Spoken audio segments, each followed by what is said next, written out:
Thank you very much. We're going to continue now with talking about the social costs of inauthenticity, with Stephanie Turner leading us through research that Deloitte is doing on the subject of covering at work and what that costs us as institutions and as society. Great, thank you.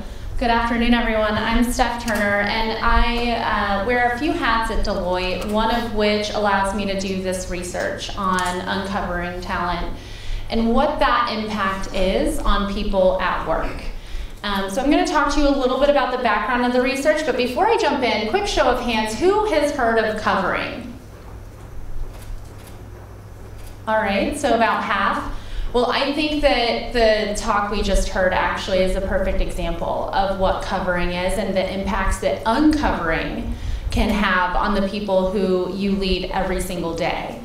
But let's go ahead and jump in. So one of the things that Deloitte really thought about when we started to embark on this research is, at the end of the day, let's think about all of the programs and the chief diversity officers that exist across the corporate world. Let's look at the past decades of progress, and can we call it that? Is it working? And I think that the numbers that you're seeing up here show that if representation is any indicator of whether or not our programs and CDOs are actually having an impact, the answer is no, it's not. What we genuinely and wholeheartedly believe is that the only way to change the impact of our organizations and to see women, people of color, LGBTQ employees at the least rising the ranks and going into leadership positions, we have to move the conversation away from programs geared to getting us there and start asking more of our leaders in terms of authenticity. And that starts with uncovering and helping them understand what it is it means to be an authentic leader. So a few years ago, 2006, NYU law professor Kenji Yoshino authored a book called Covering: The Hidden Assault on Our Civil Rights. And in that, he was talking about how covering is essentially shielding or hiding a stigmatized identity that you associate with. Now, Christy Smith, our managing director for the Deloitte University Leadership Center of Inclusion, was actually in the audience listening to Kenji talk about this. And what she heard were these definitions that Kenji had further elaborated on covering, which were to the effect of whether you're covering your appearance identity, right? So there are examples up here, but the extent to which someone might dye their hair so that they appear younger and then they can keep up a little bit more. Affiliation, this is really if you're avoiding behaviors associated with your group. We see this with women all the time in the workforce, not putting pictures up around their kids or not talking about their kids because they don't want their coworkers to think that they're any less committed because they are a parent. Advocacy, so how much are you sticking up for your groups? We see this with veterans a lot. They're entering into the workforce, they're trying to avoid having that stigma, and so they don't demonstrate the behaviors that might be associated with being a veteran. And then association, so the extent to which you avoid contact with your other group. This occurs so often in the LGBT community. They do not bring their husbands, wives, partners to dinners, so to avoid ever having to actually come out to their coworkers, and they're very careful about using pronouns so that you don't have to actually be outed. They're thinking a lot about their speech, and we see this happening very frequently. So Christy heard Kenji talk and naturally thought to herself, what is going on in the workforce? What are people, our employees, dealing with every single day? And decided to partner with Kenji on a study that explored this. So here's what we found. We looked at three things: incidents, so when and how often is it happening? Impact, what is the impact of covering behavior on our sense of self, sense of opportunity, and commitment to the organization? And then finally, what's causing it? What's the source?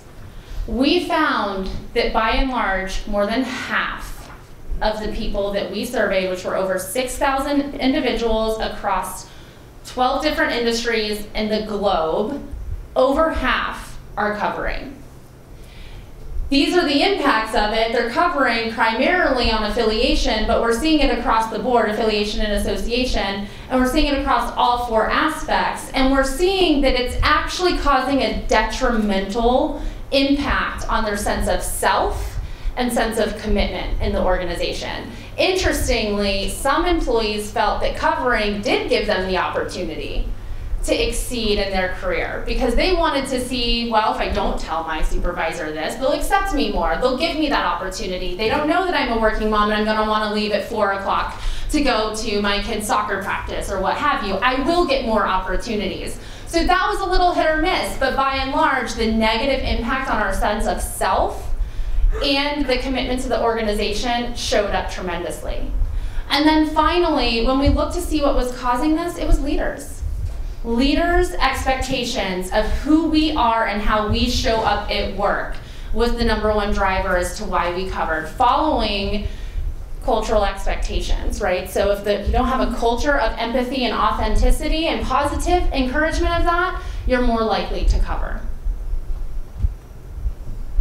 When we look to see on what identities we see covering, and I think this fits really nicely with what Kevin was saying, most of the time, 4 out of 5, if not more, are covering when you're LGBT, people with disability, or Black individuals. We're also seeing it across the board, and I want to point out that in this bottom corner here, one of the assumptions that so many people think when they hear of covering is straight white men do not cover. They're the anomaly. No. Everyone is covering, straight white men included. This is happening across the board. It affects us all. So this becomes a little bit more of a common ground conversation, an imperative for us to be authentic leaders for all of our people, for all of our employees. But keeping in mind that it may very well be more difficult to be authentic depending on the identity that you are covering and your leaders and cultural expectations of your organizations. So when we looked a little bit more into seeing how organizations put forth the need for inclusion, we found that organizations articulate inclusion as important.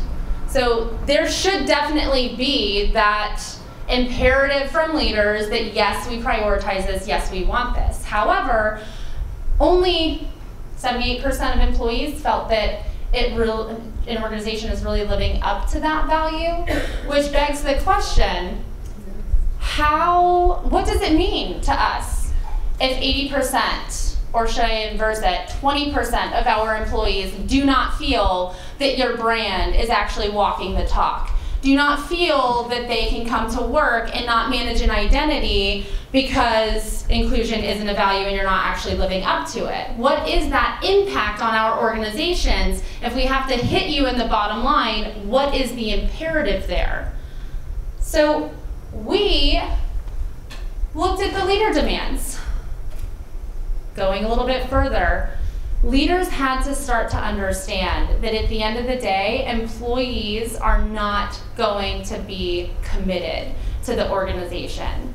If they do not feel that they can come in and show up as they are, who they are, without managing their identity, because that's time away from where they're focusing on innovation, on productivity, on groundbreaking ideas that will help drive revenue that so many leaders actually care about, they're gonna leave. And then there's an additional cost of trying to find the top talent that you're really struggling to bring into your organizations already. Commitment and that cultural expectation is full stop the imperative that we need to make sure that our organizations are really changing. So at the end of the day, Deloitte's research, which selfishly was because we were wondering how our employees were covering and we wanted to make sure that we moved the dial, really geared towards not just this war for talent, but also how this is so much more important to the business world in terms of our talent, our consumers, and our global markets. And I will say that in leading a lot of the diversity and inclusion research and offerings we have with our clients, most of the time, leaders try to say some of the excuses, which are the inverse of what you're seeing up here, right? Don't have a pipeline. I can't get people in the door. I don't have the ability to actually, I have diversity in here. I'm meeting my talent markets. I know what the demands are in the market. No, it's not a pipeline issue, because over 80% of the global pipeline is women and people of color. It's not a consumer issue, because there are definite groups beyond white groups that are outpacing the market demands. This is a bottom line imperative, and by shaping that conversation to our clients and helping them understand the facts, we've been able to also help them a little bit in understanding that this is a conversation that has to be switched completely. And when we go a little bit further, what we ask from our clients and what we ask from all of us to show up as leaders is to first diagnose and understand, where are you? Where are you with covering? Can you actually create a level of authenticity in your workplace? Or are you really struggling, and are people really covering because they don't feel that they can be themselves? Moving from there, have the values forcing conversation. What is it to you? What does it cost? If your insides don't match your outsides, how does that affect your brand? How does that affect your talent? How does that affect everything that you're really trying to accomplish in your mission? And finally, act on it. Have that bridging and bonding capital conversation, move the needle. One of the things that Deloitte's done is have a Share Your Story campaign, because we found that our leaders felt that they were being authentic, but our employees, to a good extent, did not see that authenticity. And having a Share Your Story campaign actually put our leaders in the spotlight of uncovering. And we learned a ton about our leaders that we did not know, which created a level of comfort and trust that allowed for our employees to follow suit and do the same. And when I was listening to Kevin earlier, one of the things I couldn't help but wonder is if every leader was brave and bold enough to actually show up as they are and uncover to their coworkers and workforce the way he uncovered up here in front of us, what would that do to our workforce, and what would that do to the power that we have to impact the world we live in? So with that, I will stop and open it up for some questions. Thank you.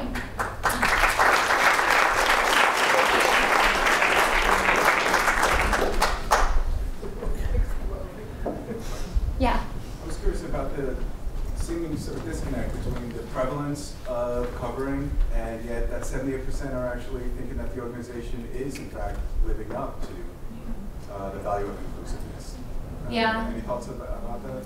Yeah, I think that, when we've heard stories, so some of the stories that we hear about covering is often very powerful, that I don't know that until people are asked if they're always thinking about how inclusion impacts their ability to uncover. So I think that here we asked, is inclusion a value? And a lot of people say it's articulated as a value. Does your organization live up to that value? I think that probably means different things to different folks.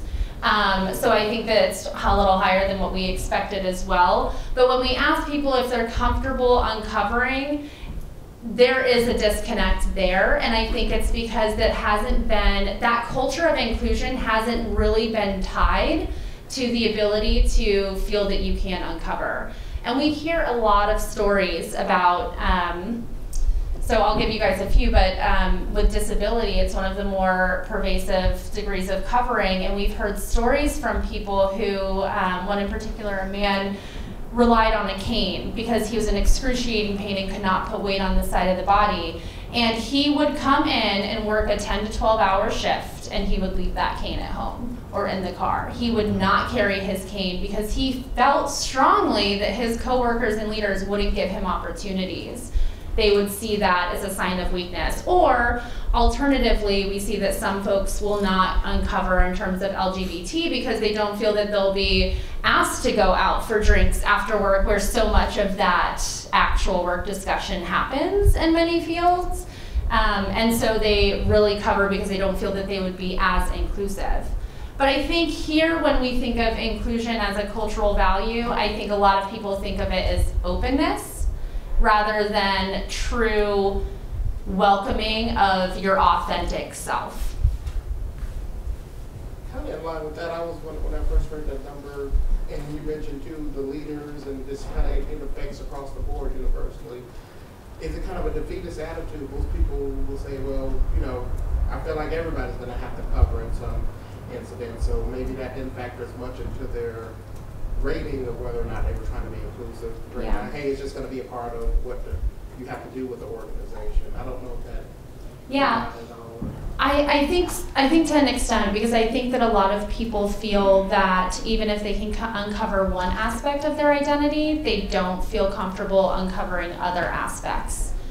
So the extent to which you're able to truly be who you are with all degrees of acceptance, I think ranges, and it's, in my personal opinion, ranges by leader too, right? So you can have this cultural and organizational value of inclusion, but you may not have that within your team or within that person that you immediately work with. And we see oftentimes people switch who they are on and off a little bit with different leaders too. So did you guys, did you disaggregate that 22%? Like, is that a different set of people than, like, it'd be particularly bad if, like, all the LGBT people were in that 22% versus the 78%, right? That would be a very different statement than if it's evenly distributed across different demographic groups. Yeah, so we did this study a few years ago. My memory is a little vague on it, and I can definitely follow up and check with you, but if I do prove to remember this correctly, it was across the board. We didn't see any significant differences between the different groups. However, we do see that in terms of covering, reports of covering behavior itself. Yeah. And, my name is Martin, and I've done some work within the LGBT community, largely with HRC. We've made a lot of inroads with the Corporate Equality Index in corporations to raise the level of inclusion in those corporations. But further, what we've discovered is a corporation that about 20 years ago investing some money for a president who's now dead, the RSVP Cruises.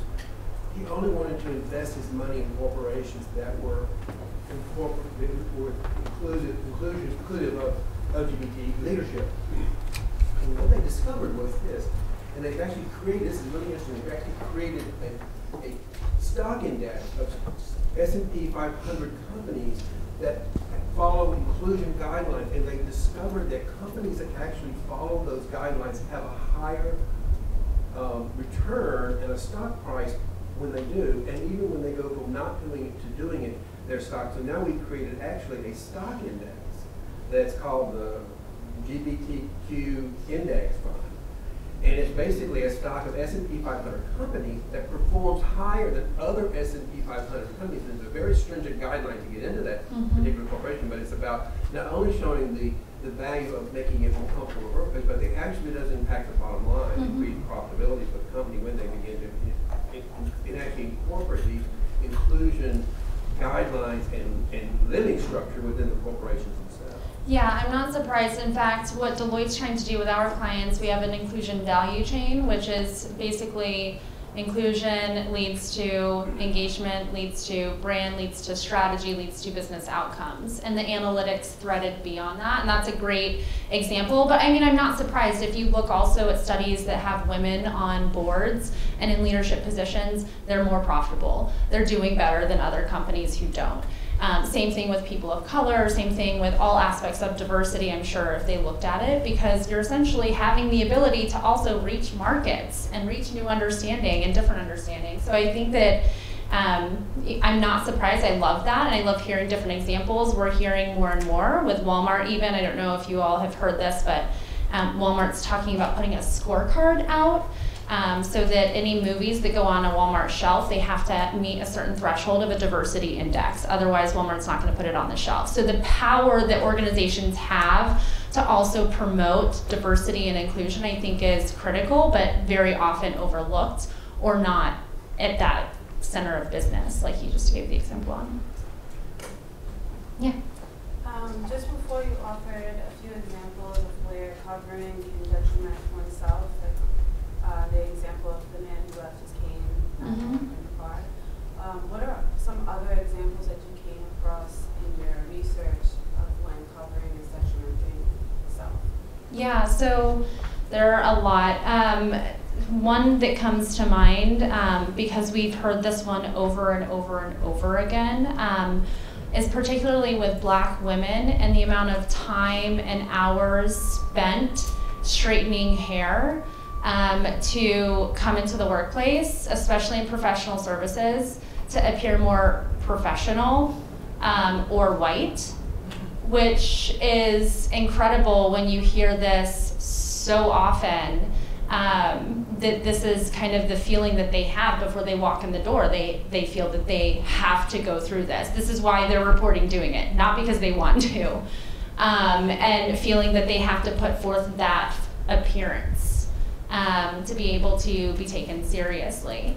I've also heard examples of LGBT individuals covering, not talking about their husbands or wives or significant others, but to the point where literally every conversation at work is exhausting to them because they have to be careful of I can't even imagine. So I'm recently married, I have a husband, and I just say that. I can't imagine being like, my significant other who we are going on a big vacation because I can't talk about my honeymoon, and him, her, what pronoun do I use? You know, but it's serious. I mean, this is an exhausting amount of time, and what we've actually found is that these individuals show up managing that identity rather than focusing on work. So they're not developing personal relationships with their coworkers. They can't actually develop trust with individuals because they're hiding so much of themselves that they're kind of just not at all allowing for those relationships to be built in some severe instances. Veterans, military, we hear a lot of as well. We have time for one more question, and then we unfortunately need to cut it off and continue it in our online community. Yeah. Who's going to go? It wasn't a question. Did someone else have something? It wasn't a question. It was just more just thinking about the amount of time wasted on steering those thoughts that are being wasted on that you can't be creative. Yep. Like, how are you getting into these huge jobs and then you can't even do the things that you were hired to do because you're spending so much time, creating this identity for yourself. And the kicker for me is those individuals would report that the reason that they're doing it is to advance their career, to have more opportunities.